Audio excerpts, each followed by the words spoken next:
नमस्कार दोस्तों, welcome to your own channel learn to earn by KR. So friends, today would be discussing about Solara Active Pharma Sciences, जहां पर right issue को लेकर के जो कॉर्पोरेट एक्शन है वो स्टार्ट हो गया आज के दिन से। तो हम लोग चेक करेंगे राइट इशू में कैसे अप्लाई करेंगे, राइट इशू होता क्या है, कंपनी के रिटर्न्स को चेक करेंगे एंड थोड़ा कंपनी के बारे में जानने की कोशिश करेंगे। फ्रेंड, तो चलिए स्टार्ट करते हैं about complete update about right issue यहाँ पर। तो फ्रेंड, आज के दिन में शेयर में भारी भरकम पिटाई हुई है। 4% का देख सकते हैं भारी भरकम गिरावट देखने को मिला है। 18.25 पॉइंट्स यानी एक तरफा नीचे का मूव देखने को मिला है। अभी चेक करेंगे 1 मंथ में क्या है रिटर्न, तो देख सकते हैं यहाँ भी नेगेटिव है। 17%, भारी भरकम 17% का गिरावट देखने को मिला है। 90 पॉइंट्स का गिरावट देखने को मिल रहा है 1 मंथ में। अगर हम लोग चेक करेंगे मैक्सिमम अभी तक कितना रिटर्न आया है लोगों को, जिन्होंने इस शेयर में निवेश करके रखा है, तो 92% का रिटर्न आ चुका है लोगों को। 209 पॉइंट का यहाँ पर प्रॉफिट आ चुका है। लेकिन अगर कंपनी का हाई को चेक कीजिए और वहां से चेक कीजिएगा, देखिए अभी कंपनी कहाँ ट्रेड कर रही है। तो अब मूव करते हैं friends towards Solara Active Pharma Sciences. करती क्या है, तो ये जो कंपनी है is engage in business of manufacturing, production, processing, formulating, sale, import, export, merchandising, distributing, trading of किसका है, एपीआई का बिजनेस करती है। इतना सारा काम करती है। एपीआई से एक्टिव इंग्रेडिएंट जो रहता है उसका काम करती है फ्रेंड्स। सो फ्रेंड, अब मूव करते हैं कंपनी को जो राइट इश्यूज रिलेटेड अपडेट है उसको चेक करेंगे। तो फ्रेंड, यहां देख सकते हैं अपडेट जो आ रहा है वह है कि जिन्होंने लास्ट डेट देखी इस दिन तक 14 में या 14 मई तक जिन्होंने इस शेयर को खरीद करके रखा, तो last date to buy share है क्या, तो 14 में जिन्होंने खरीदा होगा और 15 मई 2024 यानी रिकॉर्ड डेट तक जिन्होंने इस शेयर को रखा होगा वो राइट इश्यू के लिए एलिजिबल है, वो अप्लाई कर सकते हैं। अब आप बोलेगा आज क्यों फिर बता रहे हैं, तो बताने का मकसद ये कि 2 वीक्स पहले, 2 सप्ताह पहले इस वीडियो को बनाया गया था, आप चेक कर सकते हैं। वहां पर मैंने आपको बताया था कि राइट इशू के लिए आप अगर आप इस एक्शन या कॉर्पोरेट एक्शन में इवेंट पार्टिसिपेट करना चाहते हैं तो कंप्लीट डेट्स वगैरह मैंने बताया था, आप उसको चेक कर सकते हैं। अब है जिन्होंने इस शेयर को खरीद करके रखा, इस इवेंट में पार्टिसिपेट करना चाहते हैं, बहुत पहले से जिन्होंने रखा है, उसके अब वो राइट इशू में कैसे अप्लाई करेंगे, यानी रिकॉर्ड डेट तक जिन्होंने रखा है। तो इशू देखिए ओपन हो रहा है 20 मई 2024 को, 28 में यानी आज के दिन से ओपन हो रहा है। क्लोज हो जाएगा 11 जून को, ये क्लोज हो जाने वाला है। अब है इशू का साइज जो है वो 449.95 करोड़ का है। इशू का प्राइस फिक्स किया गया 375 पर शेयर, यानी कि आप समझ सकते हैं आप इस शेयर को अभी चल रहा है 430 440 के रेंज में, बहुत ही सस्ते रेट में इसको खरीद सकते हैं। 375 पर शेयर के रेट में खरीद सकते हैं। लेकिन उसके लिए कंडीशन क्या रखेगा वो मैं आपको बताने वाला हूं। बताया जा रहा है कि आप अगर 3 शेयर है, 3 fully paid up equity share अगर आपके पास है, उसके बदले में आप एक आरई शेयर के लिए अप्लाई कर सकते हैं। यानी कि 3 शेयर पर आपको एक शेयर आरई शेयर के लिए अप्लाई कर सकते हैं, 3 के बदले में एक शेयर। तो इसके लिए मैंने आपको लास्ट वीडियो में बताया था कि इस झंझट से बचने के लिए आपको क्या करना है कि जो भी शेयर को आपको रखना है 3 के मल्टीपल में रखिए।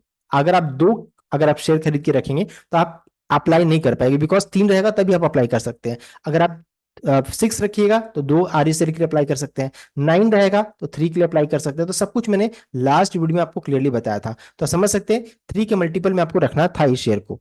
तो फिर से रिपीट करूंगा, इशू का प्राइस 375 का है एंड एंटाइटलमेंट रेशियो बताया जा रहा है 3 for every 3 fully paid up shares, 1 right equity shares के लिए आप अप्लाई कर सकते हैं, held as on record date. अब मूव करते हैं फ्रेंड चार्ट की ओर, and then after that right issue होता क्या उसको चेक करेंगे। तो फ्रेंड यहाँ पर देख सकते हैं सोलार एक्टिव फार्मा का 450 इंपॉर्टेंट सपोर्ट का काम कर रहा था फ्रेंड, वो आज के दिन में टूट चुका है। अब जो रहता है फ्रेंड इसके लिए इंपॉर्टेंट सपोर्ट बनेगा 400 के रेंज में, 400 के रेंज जो 20 डे मूविंग एवरेज है वो सपोर्ट का काम करेगा। अब वीकली चार्ट अभी भी बुलिश इंटैक्ट है, moving average crossover by side को इंडिकेट कर रहा है, लेकिन थोड़ा सा चार्ट बेरिश हो गया है। 20 में मूविंग एवरेज में इसको सपोर्ट मिल जाना चाहिए। अब मूव करते हैं friends what is right issue and how to apply. तो फ्रेंड राइट इशू जो है ये कॉर्पोरेट एक्शन है जहां पर कंपनी जो रहता है ऑफर करती है, एडिशनल शेयर्स देती है टू एग्जिस्टिंग शेयर होल्डर्स कि आप इसको बाय कीजिए through right issue based on number of shares they already hold. तो इस किस बेसिस में होता है, जितना शेयर आप होल्ड करते हैं उसके बेसिस में दिया जाता है कि इस रेशियो में आप इस कम दाम में शेयर को खरीद सकते हैं, जो कि डिस्काउंटेड प्राइस में आपको दिया जाता है। तो अभी आपने देखा होगा जो प्राइस अभी 435 440 की रेंज में है वो आपको 375 में खरीदने का मौका मिल रहा है। तो वो है right issue, company existing share holder के लिए ही ये ऑफर देती है।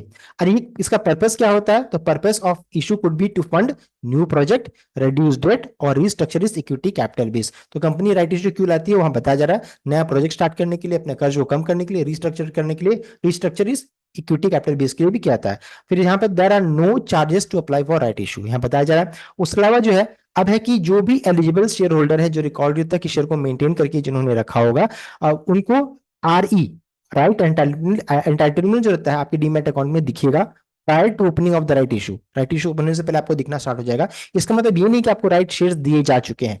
उस आरई से, राइट एंटाइटलमेंट से आप अप्लाई कर सकते हैं, use to apply for right shares, उसमें के थ्रू आप अप्लाई कर सकते हैं। RE will be in the form of temporary demat securities that will expire if not used in the application और सोल्ड। अगर आप इससे अप्लाई नहीं करते हैं तो अपने आप वो एक्सपायर कर जाएगा, खत्म हो जाएगा। उसको देख करके चिंता नहीं करना है कि मुझे मजबूरी है, मुझे करना ही पड़ेगा, ऐसा कुछ नहीं है। अगर आप अप्लाई करना चाहते हैं कीजिए, अदरवाइज वो खुद खुद एक्सपायर हो जाएगा। आगे बढ़ते हैं फ्रेंड, कैसे अप्लाई करना है। तो फ्रेंड यहाँ पर दो मेथड है। एक तो है कि अगर आपके पास, आप अगर आप ऑनलाइन के थ्रू अप्लाई करना चाहते हैं तो पहले चेक कीजिए कि आपका जो बैंक जो है क्या ASBA को सपोर्ट करता है, application supported by block amount, वो सपोर्ट करता है कि नहीं करता, उस चीज को चेक कीजिए। ऑल्टरनेटिवली अगर नहीं करता है, ऑनलाइन मेथड से नहीं कर सकते हैं, देन कंपनी रजिस्ट्रार और ट्रांसफर एजेंट आपको हार्ड कॉपी सेंड करेगा, कंपोजिट एप्लीकेशन फॉर्म सेंड करेगा बाय कुरियर टू दोस्त हु कांट अप्लाई ऑनलाइन। अगर आपने वो भी नहीं है तो field form can be submit. और उसके अलावा अगर आप ये मिलता है तो आप इस फॉर्म को फिल कीजिए, सबमिट कीजिए eight self certified syndicate bank SCSB bank branch web में, आप उसको सबमिट कर दीजिए। वहां कुरियर से नहीं आता है तो आप इसको डाउनलोड भी कर सकते हैं फ्रॉम BSE एंड NSE की वेबसाइट से भी डाउनलोड कर सकते हैं by visiting bseindia.com, public issue HTML, और या फिर NSE में भी जाकर के कर सकते हैं। इसको डाउनलोड कर सकते हैं। Right issue details such as right issue ratio and book closure date will be mentioned in the application form. तो उस एप्लीकेशन फॉर्म में ये सब कुछ मेंशन किया जाएगा, आप उसको चेक कर लीजिएगा। Application form require the following details, तो बहुत सारी डिटेल्स को फिल करना है, उसको चला हम लोग चलिए चेक कर लेते हैं। इस लिंक, ये जो लिंक है आज की वीडियो के डिस्क्रिप्शन में अवेलेबल रहेगा। अब उस जो फॉर्म रहेगा उसमें आपको क्या क्या फिल करना है, तो cheque DD detail, non ASBA, फिर उसका अगर सेलेक्ट NSDL, उसमें ऑप्शन में NSDL को सेलेक्ट कीजिए। अगर DP जो रहता है वो स्टार्ट होता है IN से, फिर से रिपीट करूंगा, अगर IN से स्टार्ट होता है तो NSDL को सेलेक्ट कीजिए। और अगर DPID न्यूमरिक है, DPID इज कंप्लीटली न्यूमरिक, इसका मतलब क्या है, सेलेक्ट करना है आपको CDSL। पैन नंबर मैंडेटरी है। If account is joint account, then PAN of the second holder can should also be filled in. Fourth है DP details, DPID and beneficiary number can be found under the profile section of the console. तो console में जाइए, वहां पर आपको मिल जाएगा, DPID मिल जाएगा। उसके अलावा signature of both account holder if it is a joint, या फिर सिंगल है तो सिंगल का डालिए। और वंस पूरा फॉर्म जब फिल हो जाता है तो फिर आप उसको सबमिट कर दीजिए SCSB ब्रांच, जिसमें लिस्ट ऑफ ब्रांच वहां पर आपको मिल जाएगा। सो फ्रेंड, अब क्वेश्चन ये राइज होता है, where can I apply for the right issue. तो RTA जो रहता है will put up exact link on their website. तो RTA जो रहता है अपने वेबसाइट में डालेगी। वंस जब ये इशू लाइव हो जाएगा तब क्या हो जाएगा, same goes for the bank which will support the issue. तो सभी ये जो लिंक जो रहता है वो बैंक के पास चला जाएगा और फिर वहां भी एक्टिव हो जाएगा, जो भी ASBA सपोर्टेड बैंक वहां दिखने लगेगा। फिर उसका आता है, can I sell the shares on the record date और ex date and still I get the right issue benefit. तो क्या मैं रिकॉर्ड डेट या फिर एक्स डेट में शेयर को बेच देता हूं तो क्या मैं राइट इशू के लिए बेनिफिट आपको मिलेगा, तो यस आपको मिलेगा। If you had the shares on the holding on the record date, record date अगर आपने रखा है तो आपको मिलेगा। Even if you sell on the record date ex date, you are still eligible to apply for the right. फिर भी आप एलिजिबल हैं। तो इस चीज का आपको ध्यान में रखकर के कोई भी ट्रेड इनिशिएट करना चाहिए। ये था complete update about right issue.